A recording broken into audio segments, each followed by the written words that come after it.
अब्दुल्ला भाई, जैसे कि मैंने अपने इंट्रो में भी बताया कि अब जो सूरत हाल है, माजी में भी हमने बहुत सी कुर्बानियां दी हैं, नासूर से हम लड़े हैं, हमारी बहुत सी कुर्बानियां हैं, लेकिन अभी जो सूरत हाल सामने आ रही है, दुश्मन जो हमारा है वो सबके सामने है और किस तरह वो वार करते हैं सबके सामने है। हम बड़ी बार उसको एक्सपोज भी कर चुके हैं, ये बात भी सब लोग जानते हैं।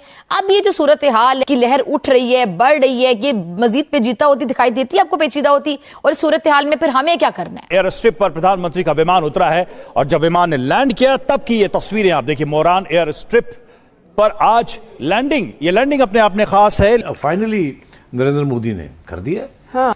It's a huge challenge. अभी दिन और रात का समझ ले कि फर्क खत्म हो चुका है। देयर इज नो डे और देयर इज नो नाइट। और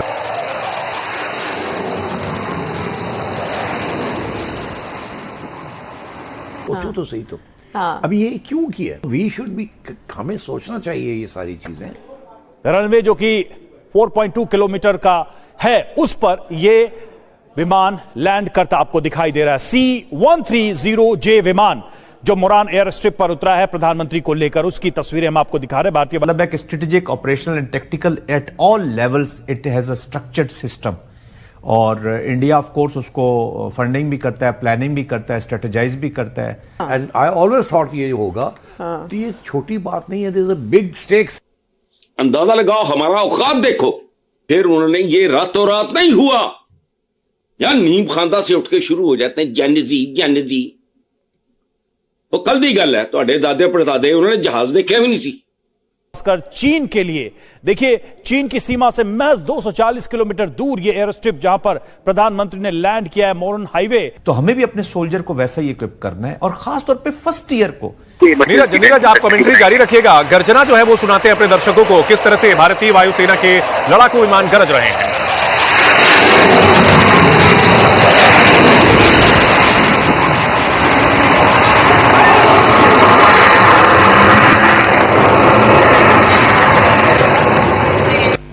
जब आर्मी का रोल ऐसे होता है तो always the army will become popular, it will become a people's army. ये याद रखना चाहिए। देखिए रामीन, शुरू करें मूडी का जो पैगाम आया। मैं बताता हूं तुमने क्यों दिया, इसलिए कि तुम इसको इस्तेमाल करोगे।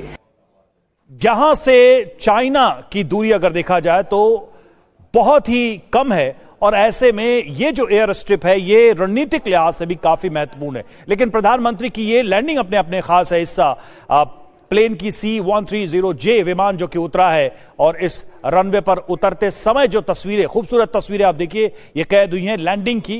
जबरदस्त तस्वीर जो आप देख पा रहे हैं। अज़ीज़ान, वो शेर तो आपने सुना होगा कि हजारों ख्वाहिशें ऐसी कि हर ख्वाहिश पे दम निकले। हजारों ख्वाहिशें ऐसी कि हर ख्वाहिश पे दम निकले, बहुत निकले मेरे अरमा लेकिन फिर भी कम निकले। और ये शेर आप हैरान हो जाएंगे सुन के कि और किसी के लिए नहीं, बल्कि फौज में जिस बंदे को मुनीरा मिस्त्री कहा जाता है, वैसे कसम से कितने अफसोस की बात है कि एक आर्मी चीफ के लिए प्रेस्टीज और ऑनर बहुत बड़ी चीज हुआ करती थी। और अब तो फौज के कप्तान और मेजर भी मुनीरा मिस्त्री, और मुनीरा मिस्त्री करते हैं। क्योंकि जाहिर बात है कि जुगाड़ के ऊपर इस वक्त न सिर्फ पूरा पाकिस्तान चल रहा है, बल्कि पाकिस्तान की फौज भी इस वक्त टोटल जुगाड़ के ऊपर चल रही है। अब मिस्त्री साहब की, आसम मुनीर साहब की ख्वाहिश तो बहुत ज्यादा है कि उनकी महबूब चीफ मिनिस्टर जो है वो प्राइम मिनिस्टर लग जाए और खुद ये वर्दी के अंदर सदर लग जाए। जब नरेंद्र मोदी आज से 7-8 साल पहले प्राइम मिनिस्टर बने थे तो पाकिस्तान क्या दुनिया में भी किसी शख्स ने ये बात एक्सेप्ट नहीं की थी कि एक विजनरी है, एक विजनरी इंसान होगा, क्योंकि हम लोग उसके ना स्टेटस से, सोशल स्टेटस से उनको जज कर रहे थे कि ये चाय वाला किस तरह इधर ऊपर तक जाएगा और ये किस तरह गवर्न करेगा। लेकिन गुजरते वक्त के साथ साथ ना जिन लोगों को हम लोगों ने अंडर एस्टिमेट किया, उन्होंने ही अपने मुल्क को इतना ऊपर लेके गए कि आप समझ ही नहीं पा रहे। दोस्तों, हाल ही में एक सर्वे आया है, world directory of modern military aircraft, दुनिया के 103 ममालिक को और कवर करता है। ये 129 एयर सर्विसेज को कवर करता है, जिसमें army, air force, navy, this and that. और ये न्यूज़ वीक में रिपोर्ट आई है, and that is very interesting report by the way. अगर ये देखा जाए, India overtakes China in the world air force ranking. आप इसको ज़रा इमेजिन करें कि इस वक्त इंडियन जो एयरफोर्स है वो चाइनीज़ एयरफोर्स से आगे चली गई है। चाइनीज क्या कहते हैं?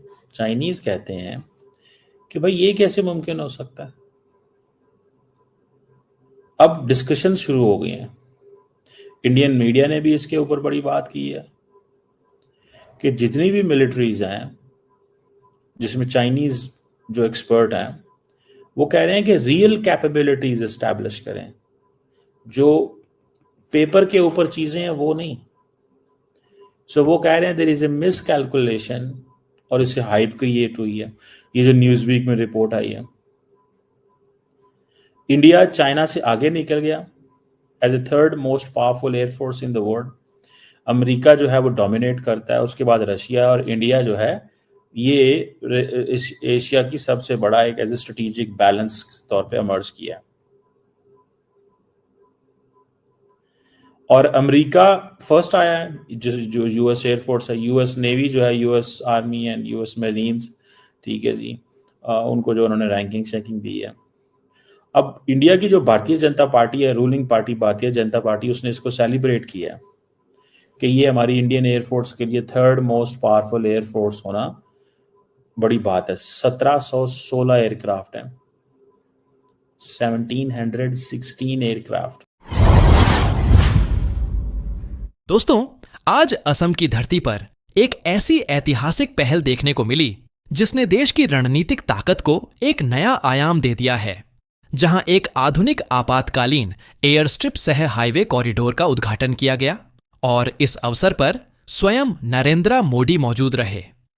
इस विशेष हाईवे की खासियत यह है कि सामान्य दिनों में यह नागरिक यातायात के लिए उपयोग होगा, लेकिन जरूरत पड़ने पर कुछ ही मिनटों में इसे एयर स्ट्रिप में बदला जा सकता है, जहां नागरिक और सैन्य दोनों प्रकार के विमान सुरक्षित लैंड कर सकेंगे।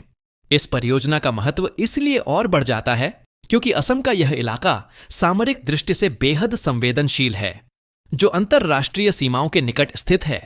ऐसे में आपात स्थिति, प्राकृतिक आपदा, राहत अभियान या राष्ट्रीय सुरक्षा के समय यह इंफ्रास्ट्रक्चर तेज प्रतिक्रिया देने में मदद करेगा। विशेषज्ञों का मानना है कि इस तरह की ड्यूल यूज इंफ्रास्ट्रक्चर परियोजनाएं न केवल सुरक्षा को मजबूत करती हैं, बल्कि क्षेत्रीय विकास, रोजगार और कनेक्टिविटी को भी बढ़ावा देती हैं। स्थानीय लोगों के लिए बेहतर सड़क सुविधा, व्यापार के नए अवसर और निवेश की संभावनाएं भी इससे जुड़ती हैं। यही वजह है कि इस पहल को केवल एक सड़क परियोजना नहीं, बल्कि भविष्य की जरूरतों को ध्यान में रखकर बनाई गई दूरदर्शी रणनीति के रूप में देखा जा रहा है। भारत लगातार अपने बॉर्डर इलाकों में आधुनिक तकनीक और इंफ्रास्ट्रक्चर के माध्यम से तैयारी मजबूत कर रहा है, ताकि किसी भी आपात स्थिति में प्रतिक्रिया तेज और प्रभावी हो सके। अब सोचिए, जब देश का इंफ्रास्ट्रक्चर इतनी तेजी से बदल रहा है, तो आने वाले समय में हमारी सामरिक और तकनीकी ताकत किस स्तर तक पहुंच सकती है, और क्या यह बदलाव भारत को वैश्विक मंच पर और मजबूती देगा? अपनी राय कमेंट में जरूर बताएं, क्योंकि आपकी सोच इस चर्चा को आगे बढ़ाती है।